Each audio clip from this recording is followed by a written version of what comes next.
Opisyal ng inanunsyo ng Dreamscape Entertainment na kabilang na sa star-studded cast ng kapamilya serye na Someone Somebody, ang singer-actress-host na si Karil. Ang balitang ito ay agad na ikinatuwa ng kanyang mga tagahanga, lalo't matagal din siyang hindi napapanood sa isang full-length drama series ng ABS-CBN.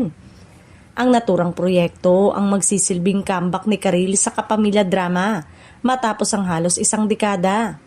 Bagamat nagkaroon siya ng maikling paglabas sa hit series na Wildflower, kung saan kasama rin niya noon ang kanyang co-star ngayon na si Ma Salvador.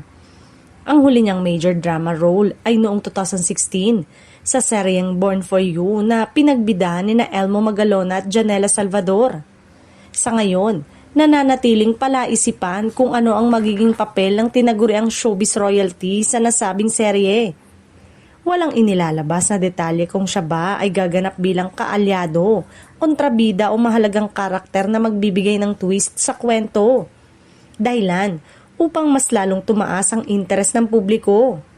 Ang Someone Somebody ay pinagbibidahan ni Catherine Bernardo at James Reid na inaasang maghahatid ng kakaibang timpla ng drama at romansa.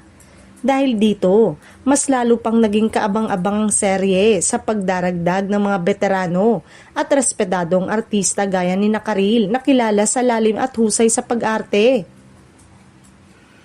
Isa ang Someone Somebody sa mga inaabangang handog ng ABS-CBN Studios sa 2026 at patunay ito na patuloy na ang pagbabalik at pagbubuo ng malalakas na proyekto ng Kapamilya Network. Para sa fans, ang pagbabalik ni Karil sa drama ay isang exciting na kabanata na tiyak na magdadagdag ng bigat at kalidad sa nasabing serye.